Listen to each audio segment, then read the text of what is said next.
It's hard to put into words what the term Kafkaesque truly means, because it isn't just a style of writing. It isn't just a type of story, it's a feeling. A feeling that something is wrong, but you can't quite explain what. That you are caught in a system you don't understand, and maybe never will. That the rules are unclear, but the punishment for breaking them is absolute. And that every attempt you make to escape only tightens the trap.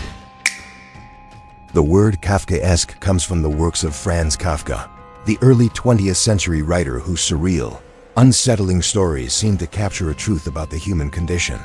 A truth so sharp, so strange, and so uncomfortably familiar, that it has remained part of our vocabulary to this day. But to understand the Kafkaesque, you have to understand Kafka himself, and the strange paradoxes that shaped his mind. Kafka's world. Franz Kafka was born in Prague in 1883 into a German-speaking Jewish family. From the beginning, his life was marked by contradictions. He lived in a city where cultures overlapped and identities blurred. He spoke a language that set him apart from the majority. He was a Jew in a Christian empire, a son overshadowed by a domineering father, and a man who felt both alienated from society and yet deeply affected by it. These tensions bled into his writing. In Kafka's world, authority was everywhere, yet never clear. Systems were massive, faceless, and utterly indifferent to the individual. In his most famous works, The Trial, The Castle, Metamorphosis, the characters are ordinary people trapped in extraordinary, absurd situations. A man is arrested without being told his crime. Another tries to gain entry to a mysterious castle, but is endlessly delayed. A salesman wakes up one morning to find he has become a giant insect. There is no clear reason, no satisfying resolution. The characters struggle, plead, and adapt. But the system remains unmoved, the essence of the Kafkaesque. When people today call something Kafkaesque, they are describing more than just bureaucratic nightmare. It's about the combination of the absurd and the oppressive. The sense of being trapped in a world whose logic is alien to you. It's the phone call from a government office that insists you fill out a form you've never heard of, in a language you don't speak. It's being passed from one customer service department to another, each telling you the problem isn't theirs. It's the gnawing feeling that the system is broken, or maybe it's working exactly as intended, just not for you. And underneath all of this, there's a deeper truth. We're not just talking about governments or corporations.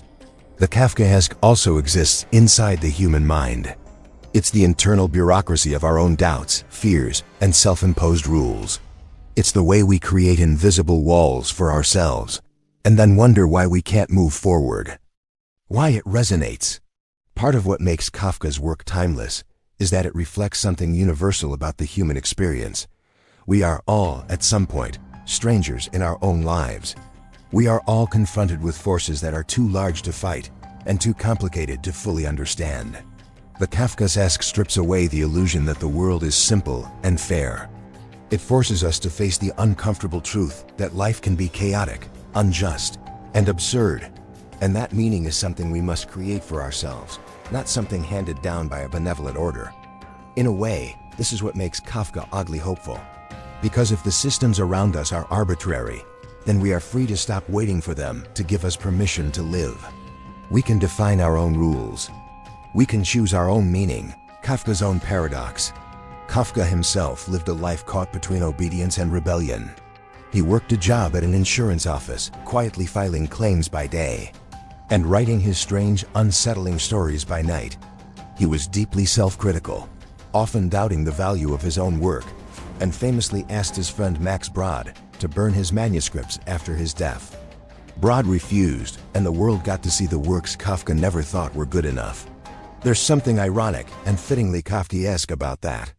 A man who wrote about powerless individuals trapped in inescapable systems was himself unable to escape the system of his own self-doubt. The Kafkaesque today, in our time, the Kafkaesque has taken on new forms. It's the endless terms and conditions we agree to without reading. It's the algorithms that decide what we see, buy, and believe, without explaining why. It's the feeling of being reduced to a number in a database. And it's also the quiet, personal struggle, trying to change your life, but feeling like the invisible machinery of habit and fear keeps pulling you back. The Kafkaesque is not just about the absurdity of the system. It's about how that absurdity seeps into us. How it shapes the way we think, and sometimes convinces us that resistance is pointless. What we can learn. Kafka never gave easy answers. His stories rarely ended with a clear victory. But perhaps that's the point. Because life doesn't hand us neat resolutions either. The Kafkaesque is a reminder to see the absurdity for what it is, not as a signal to give up, but as a challenge to remain human in the face of dehumanizing forces. It's about finding moments of meaning, connection, and beauty, even in a world that feels indifferent to them. We may not be able to dismantle the entire system, but we can choose how we respond to it. We can choose to laugh at the absurd, to care for each other, and to create our own pockets of truth in a world that often feels like a maze with no exit. In the end, Kafkaesque is more than a description of a certain kind of nightmare. It's a mirror, showing us the strange, sometimes hopeless, but often strangely beautiful reality of being human.